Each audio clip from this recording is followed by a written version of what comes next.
On the morning of April 25th, 2021, Dee Ann Warner disappeared from her home, leaving behind a life filled with family, wealth, and the promise of a bright future. Her sudden absence created shockwaves that rippled through the small community of Tipton, Michigan. What followed was a complex investigation that took years to unfold, filled with twisted lies, strange evidence, and an eventual revelation that would change everything. But what really happened to Dee Ann Warner? The truth was far darker than anyone could have imagined. Before we begin, our heart goes to the family of Dee Warner, especially to her children, who have endured a pain no child should ever have to bear. The void left by their mother's tragic loss is immeasurable, and our thoughts are with them as they continue to navigate this heartbreaking journey. We stand with them in their pursuit of justice and honor the memory of a woman who was taken too soon.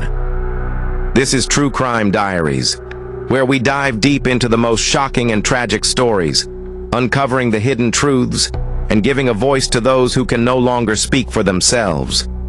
If you're fascinated by true crime and want to stay updated on the latest cases, make sure to hit that subscribe button and leave a comment below. Let us know your thoughts on today's case. The Warner family farm, located in Tipton, Michigan, was a well-known operation. Spanning roughly 3,000 acres, it was a place of hard work, industry, and success.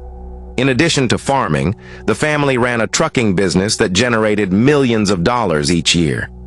Dale and Dee Ann Warner were a picture of success, running their businesses and living a lifestyle that included vacations abroad, luxury cars, and a second home on Sand Lake. Life seemed idyllic on the surface. Dee Ann, known as Dee, was a woman who managed both family and business with impressive poise. She had adult children from previous marriages, including sons Raquel, Zach, and TJ, as well as a 9-year-old daughter, Angelina, known as Lena. They lived together at the farmhouse, surrounded by employees and family who all worked on the property. The Warners were well established, and no one could have foreseen that this tightly knit family was hiding dark secrets. On Sunday, April 25th, 2021, Raquel arrived at the Warner farmhouse for her regular Sunday brunch and shopping outing with her mother. However, when Raquel arrived, Dee was nowhere to be found. Despite multiple attempts to contact her, including phone calls and text messages, Dee didn't respond. Concerned, Raquel and her brothers searched the farm, hoping to find any trace of her. They even contacted Dee's personal assistant, who had also not heard from her. When they spoke to Dale, Dee's husband, he suggested that his wife might have simply needed some time to herself. He mentioned that the day before, Dee had argued with 2 truck drivers, one of whom quit, and the other was fired. Dale even speculated that Dee may have gone to the lake house to clear her mind. But when Zach checked the lake house, Dee wasn't there. The mystery deepened. Not only had Dee vanished, but her youngest daughter, Lena, had been left behind. Dee had made arrangements for Lena to stay with a cousin the night before, but hadn't picked her up as planned. Something was terribly wrong. The first official call to the police came when Raquel and her brothers contacted the authorities, fearing the worst. A deputy arrived at the property and spoke with Dale. He explained that he was the last person to have seen Dee. Dale told investigators that Dee's personal belongings, including her wallet, cell phone, makeup, and a go bag, were missing. Yet her car, the Cadillac she drove every day, was still in the garage. The second vehicle, a Hummer, was parked in the office building. Among the things left behind, however, was Dee's $50,000 wedding ring. Dale seemed almost unconcerned, claiming that Dee had likely run off for a bit of space, a suggestion that struck those who knew Dee as odd. It wasn't like her to leave without telling anyone, especially with all of her belongings gone and with her daughter left behind. Are you Dale? Excellent. Alright, so I hear your wife is missing? Well, I don't know if she's missing or if she just left, so. Okay. She had an altercation with one of our employees, two of them. Last night, she was really upset. She was talking a lot of bad things as far as employees. One employee decided to quit. Raquel and her siblings couldn't shake the feeling that something far more sinister was at play. As the search efforts intensified, investigators started to ask more pointed questions. There were inconsistencies in Dale's statements, odd details that didn't add up, and evidence pointing toward a dark possibility. Dale was not just the last person to see Dee. He had been the one with the means, opportunity, and motive to cause her harm. As the investigation continued, the emotional toll on Dee's family became evident. Her children, devastated by the disappearance, felt helpless and betrayed. Raquel, her daughter, was the most vocal, declaring, "We knew something was wrong. My mother would never leave us like this." Yet, as the police pieced together more evidence, they found Dale's version of events starting to crumble under scrutiny. As the investigation unfolded, one of the first clues came from the farm itself. Investigators noticed something strange outside the rear door of the farmhouse, leading from the living room. Large tire tracks. The tracks appeared to match the JCB front loader that Dale had been seen driving earlier that morning. This was odd, as the front loader was parked directly in front of the living room door, an unusual position for a piece of equipment. Normally, family vehicles, like the Hummer, were parked there. Further scrutiny revealed more strange details. Witnesses stated that they had seen the Hummer parked near the rear door around 3:45 a.m. on the morning of April 25th. This was at least 2 hours before Raquel arrived to meet her mother, and it raised more questions. If the Hummer had been parked near the door during the early morning hours, why hadn't Dale noticed it before leaving for work? Was it possible that Dee had left and returned during the night? Or was there something else going on? As the days passed, Dale's version of events began to fall apart. According to his story, he had awoken at around 6:30 a.m. that morning to find Dee asleep on the couch. He claimed to have walked through the living room, observed her, and then proceeded with his usual morning chores. He had used the JCB front loader to move fertilizer between outbuildings and parked it by the house. Dale insisted that Dee had been asleep on the couch during all of this. However, the security footage from the farm told a different story. The cameras showed that while Dale's timeline was mostly accurate, there were significant discrepancies. For one, there was no footage of Dee anywhere, despite the fact that she would have been in the house at the time. The cameras didn't capture any vehicles arriving or leaving, nor did they show any signs of Dee's movements. It was almost as if she had vanished from the footage entirely. Then You couldn't run back in there. Didn't see anything in the house. He was still sleeping. Okay, she's still asleep. And at this point, this seems like a silly question. Was anyone else in the property or in the house? Not that I'm aware of. Okay. And she's still about 6:30. That was my next question. How long had it been? Okay. To that point, maybe close 6:37. I mean, Okay. Get that. yeah. And where was the JCB park? JCB's inside of our here. Okay. And you said you pulled up to the house. Can you show me? We pulled up here, pulled around this way, pulled up over here. Want to grab what I need in the house and back out, went back down through and out here. Pretty stuff out of the fire. Moved over here. Okay. Do you have some notes on here with you? Is that okay? Yes, there was the matter of the Cadillac. Dale had accessed the car just minutes after parking the front loader. When investigators checked the car's GPS tracker, they found that Dale had accessed the car's location, something that had been done many times before. But this time it was strange. Dale's movements, coupled with the fact that Dee's belongings were missing, created an undeniable connection between him and the disappearance. As if the mounting physical evidence wasn't enough, investigators soon uncovered disturbing financial evidence that pointed to Dale's growing desperation. It appeared that, in the wake of Dee's disappearance, Dale was attempting to get his hands on as much of her estate as possible. One of the most concerning revelations was that Dale had taken out a $1.4 million loan using Dee's trucking company. To secure the loan, he needed Dee's signature, yet her ID and wallet were nowhere to be found. But somehow, Dee's signature appeared on the loan documents, and a photocopy of her driver's license was provided. It was a blatant attempt to secure funds using his wife's identity, and it was quickly becoming clear that Dale had something to gain from Dee's absence. But the loan was only the beginning. By the time March 2022 rolled around, Dale had already siphoned off nearly $1 million for his personal use. This was the kind of financial maneuvering that raised more than a few eyebrows.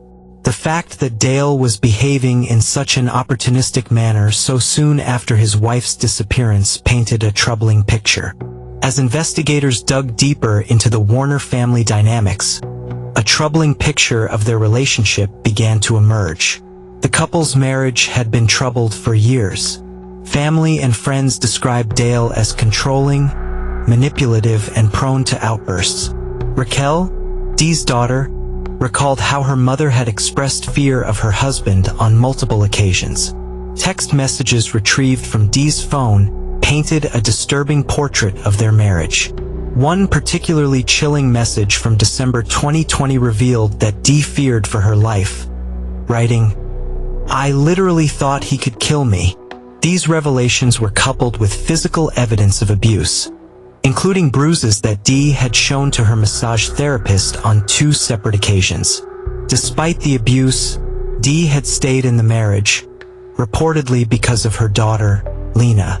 But by April 2021, Dee was at the end of her rope, and her family believed she was ready to leave Dale for good. As the investigators pieced together the evidence, the tension grew. The timeline was becoming clearer, but there were still gaps. Where had Dee gone? Why had she been so eager to leave the night before? And what was the significance of the Hummer being moved? Why had Dale seemed so unconcerned in the days following her disappearance? What was clear was that Dale was hiding something. The mounting financial evidence, coupled with the abusive nature of his marriage to Dee, painted him as a prime suspect. Dale told me he didn't know where she was, but I knew something wasn't right, Raquel said tearfully. We all knew something was off. My mom would never leave us like this. Dale's story, however, was unchanged. Dee left. She wanted to be alone, he told investigators repeatedly, his tone defensive, almost too rehearsed. But his words rang hollow, and with each passing day, the family grew more suspicious. Do you believe Dale Warner's story? Or is he hiding the truth about his wife's disappearance? Let us know what you think in the comments below, and don't forget to like and subscribe for more updates on this case. As more pieces of the puzzle came together, one thing became abundantly clear: Dee's death was no accident. But how could investigators prove it without a body? As the months went by, investigators had no choice but to follow the growing trail of suspicion. Despite Dale's insistence that Dee had left on her own, the physical evidence pointed in another direction. But without a body, they were stuck in a constant cycle of interviews, alibis, and speculation. It wasn't until the autumn of 2023 that a breakthrough came. Investigators, frustrated by their lack of progress, decided to revisit the farm with renewed determination. This time, they focused on an area that had been overlooked earlier: the outbuildings and barns where farm equipment and chemicals were stored. The breakthrough came when officers began to inspect a large anhydrous ammonia tank near the barn. The tank, typically used for the farm's fertilizer, had been parked near a trash pile just 2 days after Dee's disappearance. Witnesses reported seeing Dale working on it, first mending it, then painting it over in the days following Dee's disappearance. When investigators examined the tank more closely, they found something that sent shock waves through the team. The tank had been sealed shut with a non-manufactured weld. It appeared to have been manually welded, and the seal seemed recent. At first, it was unclear why the tank was repaired or even why it was moved, but further investigation led to a chilling discovery. The X-ray of the tank revealed human remains inside. On August 16, 2024, after multiple search warrants and the removal of the tank from the property, authorities confirmed the unthinkable. Dee Ann Warner's remains were found inside the tank. It was an agonizing moment for her family, but it also provided the crucial piece of evidence that had been missing for so long. Her body was found in the tank with no traces of liquid fertilizer, and the cause of death was later determined to be strangulation. The tank, once considered a simple storage container, had become the final resting place for the woman who had vanished without a trace just years before. The details of how Dee's life was taken were gut-wrenching. Investigators soon pieced together the theory. Dee had been murdered, and her body concealed in the tank, hidden for over 3 years. The method of strangulation indicated a violent act of aggression, a brutal and intimate way to end someone's life. In the days following the discovery, it became clear that Dale was not only the prime suspect in his wife's disappearance, but also in her murder. The tank had been on the property all along, and Dale was seen tampering with it in the days following her disappearance. This raised many questions. Did he kill her the night she disappeared? Or was her death part of a more deliberate plan to cover up his actions? As the investigation advanced, the Warner family was left to grapple with the painful truth. The search for Dee had ended with the discovery of her body, but the emotional toll was far from over. Her children, once hopeful that their mother might return, now had to face the horrific reality of what had happened to her. Raquel, in particular, felt a mixture of grief and anger. "I can't believe it," she said in a statement to the press. "This is not the man I grew up with. I never thought my father could do something like this." While Raquel and her siblings struggled to cope, Dale continued to maintain his innocence. But his actions, like applying for loans in Dee's name and attempting to move assets, spoke volumes. As the investigation progressed, it became apparent that his motive for murder was more than just a failed marriage. It was financial gain. The suspense in the case was palpable as new revelations came to light. Each twist, the strange movements of the Hummer, the missing personal items, and the evidence pointing to Dale's increasingly erratic behavior, kept everyone guessing. Investigators had always suspected foul play, but now they had undeniable proof. With the discovery of Dee's body, the case was finally moving towards a conclusion, but one question remained. Could they prove beyond a reasonable doubt that Dale had killed his wife? "Dale was always the last person I'd suspect," said one of Dee's close friends, visibly shaken. But looking back at it, everything seems so clear now. He was controlling, always tracking her every move, monitoring her vehicles, her phone. It was all part of a bigger plan. Meanwhile, Dale continued to deny any involvement, insisting that his wife had simply left him. "She walked away. She was angry, and she wanted to be alone," he said in an interview. But the evidence painted a different story. Do you think Dale Warner orchestrated his wife's death? Or do you believe her disappearance was just a tragic accident? Share your thoughts with us in the comments below, and make sure to subscribe for the latest updates on this case. In March 2024, a shocking new development rocked the Warner family and the investigation. Dee Ann Warner, Dale's 26-year-old son, was arrested and charged with tampering with evidence and being an accessory to murder after the fact. The arrest sent shockwaves through the family, especially considering Dee Ann's role as Lena's temporary guardian in the aftermath of Dee's disappearance. Is Lena here with you? No. Okay. We got a warrant for your arrest, buddy. Put your hands behind your back. Are you serious? Yep. Are you serious right now? Dad. I'll explain everything to you. Just give us a minute, okay? Investigators believe that Dee Ann had played a crucial role in hiding the evidence, helping to cover up the crime and conceal Dee's body. It was rumored that Dale had enlisted his son's help in welding the ammonia tank shut, ensuring that it remained undetected for over 3 years. Dee Ann, however, denied any involvement in the crime, and the case surrounding him remains shrouded in mystery. Father and I were the ones that originally saw him about 2 days after, working on that very tank. And it was always a weird thought to me on why he was doing that. We questioned him. We've been talking as a family that she wasn't in that tank when I was there. She was in that tank when my dad was there the next day. And he remembers the look on his face. I mean, he had not slept all night. There's no doubt he had been up all night working, which it takes a lot of work to remove that cap, place her in there, get her from wherever he had her at, place her in there, weld the tank back up, and begin painting it. He wanted to get it painted far enough where you couldn't see the new welds. After you got past that, he was home free because people would just think, oh, he's just working on a tank. It's taking him a long time. He didn't want anybody to see that he'd been welding on it. There would never be a reason to weld on a tank. You'd get rid of it if there was something wrong. But it was all these years, it's always been in the back of our head, what if my mom actually always said, what if could he cut that tank open and put her in it and weld it back up? And I'm like, that's a lot of work. He's not that good of a welder. They are. And as you'll notice, there's a seam right here, okay? And that appears to be where the seam was cut. And then this cap taken off. And then her body put in that way.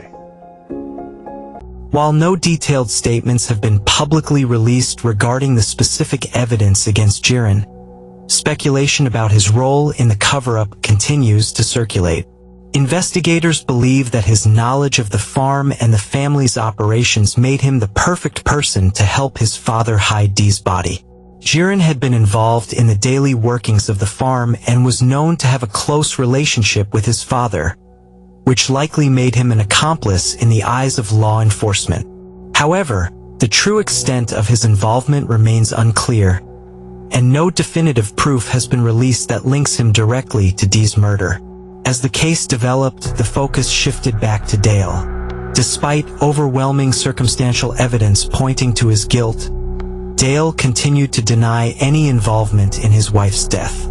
His defense team mounted a vigorous campaign to discredit the evidence, focusing on the lack of physical proof that Dee had been murdered. Dale's attorneys argued that, without a body, there was no way to definitively prove that Dee had died, let alone that Dale was responsible for her death. They maintained that the absence of Dee's remains was a critical gap in the prosecution's case, and that Dale's actions after her disappearance were consistent with a man who had been left behind by his wife, not a murderer. Despite the defense's best efforts, the prosecution had a mountain of circumstantial evidence pointing squarely at Dale. Investigators had uncovered a disturbing pattern of financial fraud, emotional abuse, and controlling behavior that painted a damning picture of the marriage between Dale and Dee. Raquel's testimony, detailing her mother's fear of her husband, was crucial in painting a picture of the toxic relationship that ultimately led to Dee's death.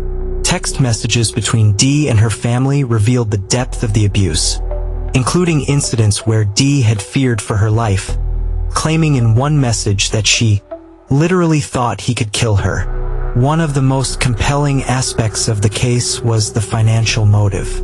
It became evident that, after Dee's disappearance, Dale had gone to great lengths to access her assets and secure his financial future.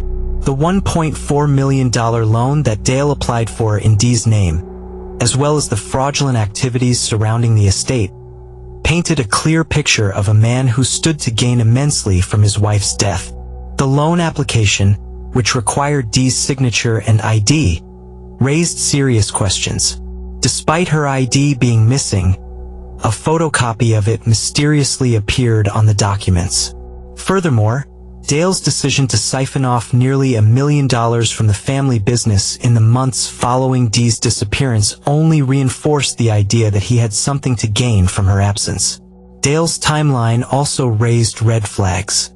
Investigators had spent months painstakingly piecing together his movements on the day Dee disappeared.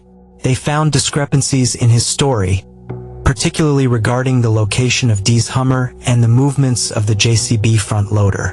Despite his claims, Investigators found that the Hummer had been moved in a way that avoided the cameras, and the loader's position suggested it had been used to move something heavy.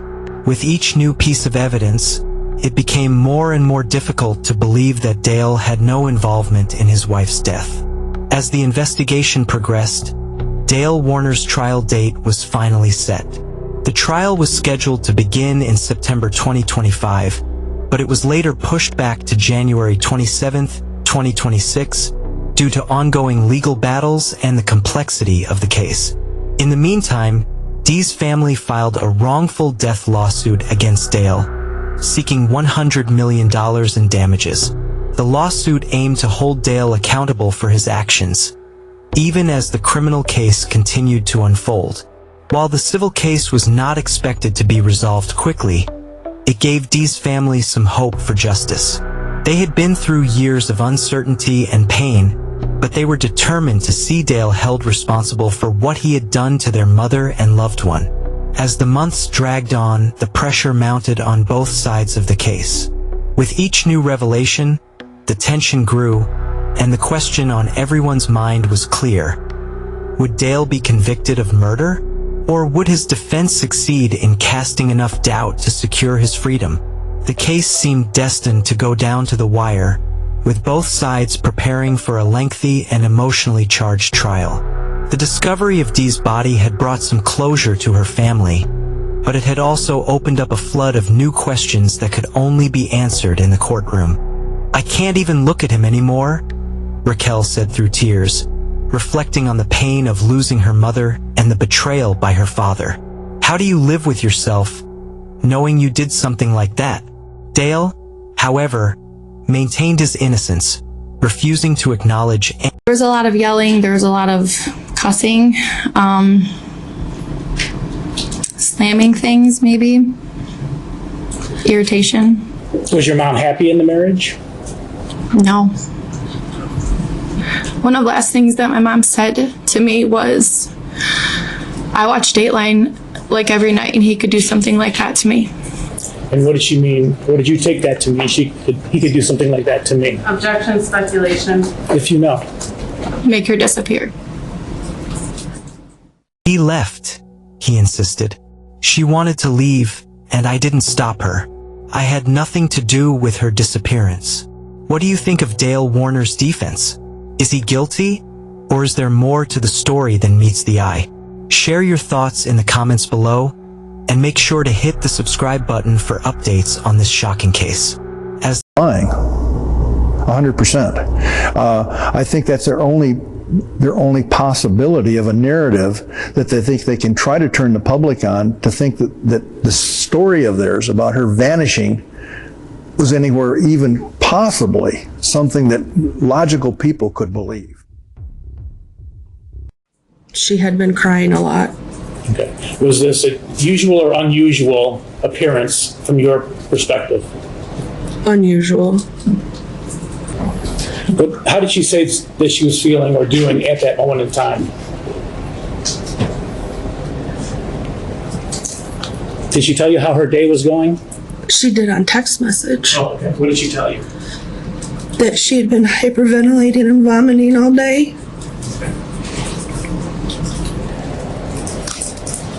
Did she tell you why she wanted you to pick Lena up? She said that her and Dale were going to have a talk. Did she say what her plan was in regards to this talk with Dale?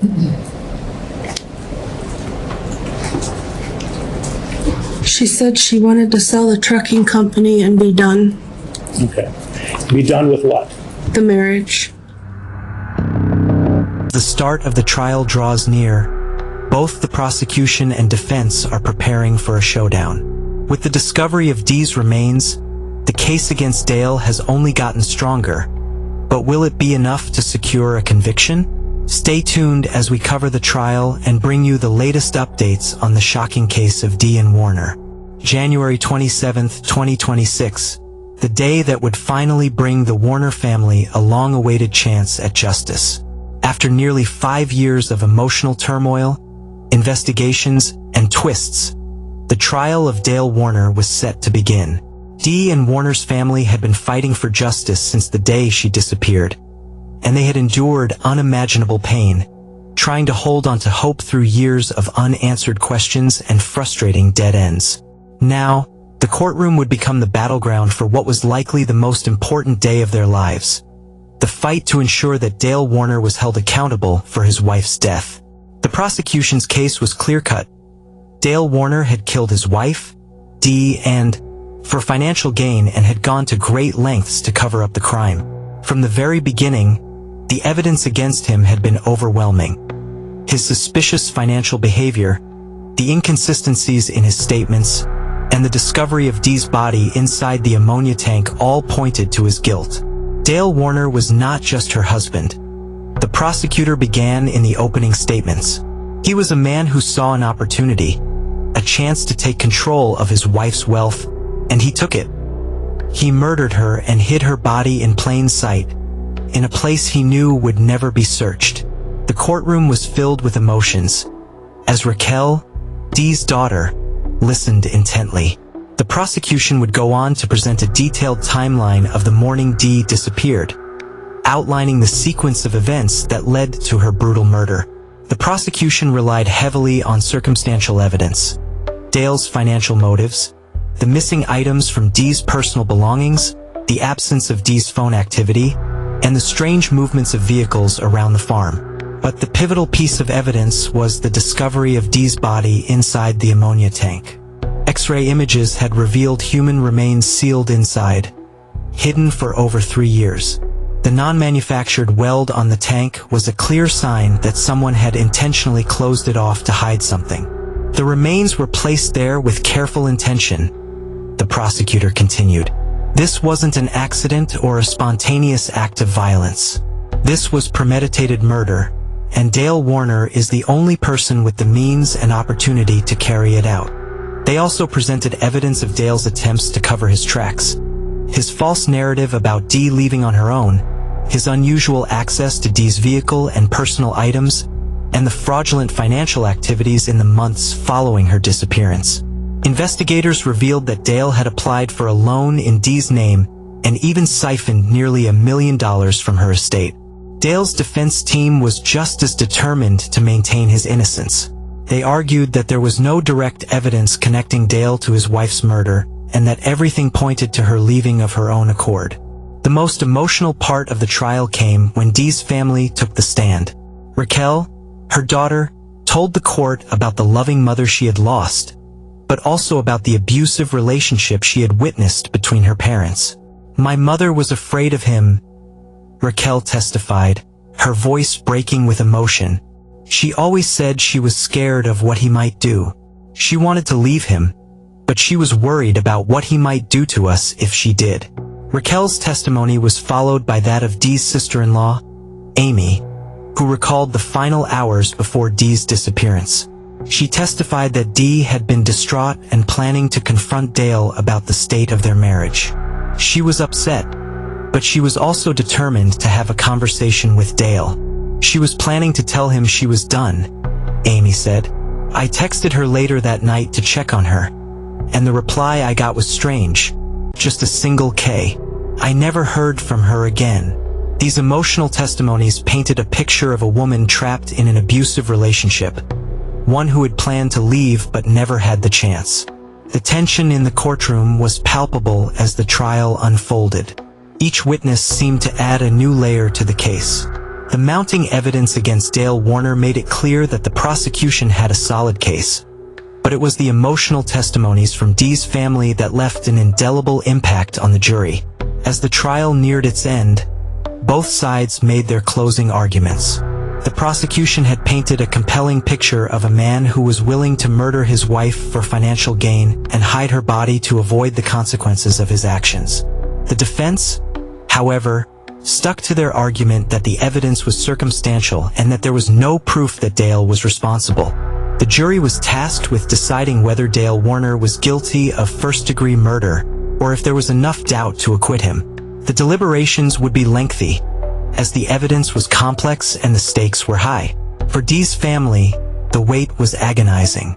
They had spent nearly 5 years fighting for justice, and now they were on the verge of finding out if their battle would result in a conviction. "I just want my mother's death to mean something," Raquel said during a break in the trial. "She didn't deserve this. She was trying to leave. She wanted out, but he took that from her." The legal drama wasn't over yet. In the wake of Dale's conviction, attention turned to Dee Ann Warner, Dale's son. While he had been charged with tampering with evidence and being an accessory after the fact, the case against him had fallen apart. In May 2025, prosecutors dropped the charges, citing a lack of sufficient evidence to support the allegations. Though Dee Ann was no longer facing criminal charges, the damage to his family had been done.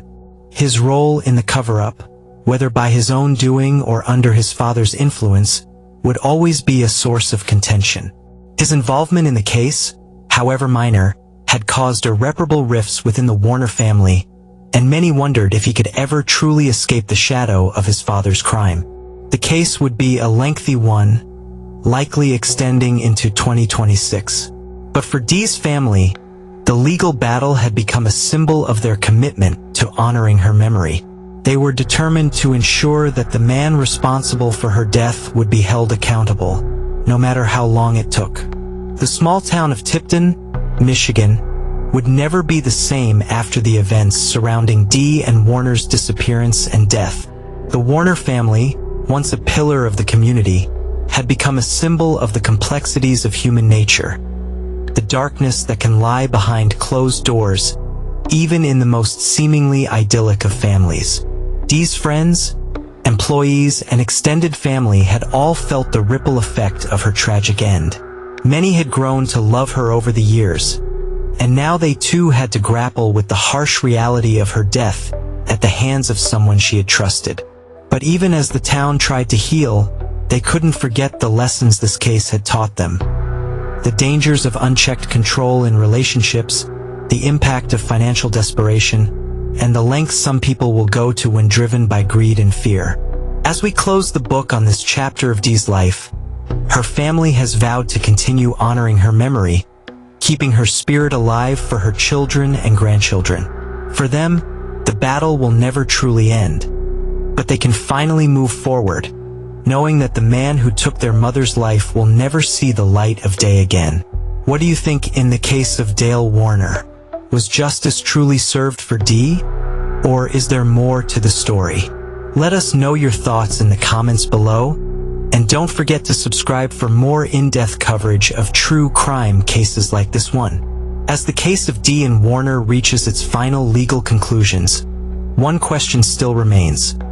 Will we ever fully understand the depth of the darkness that led to her death? And how many other families are living with their own hidden secrets? Only time will tell. Stay tuned for more stories that ask the hard questions and uncover the truth. Until next time, stay aware, stay safe, and always look a little deeper. This is True Crime Diaries, where every story has a pulse.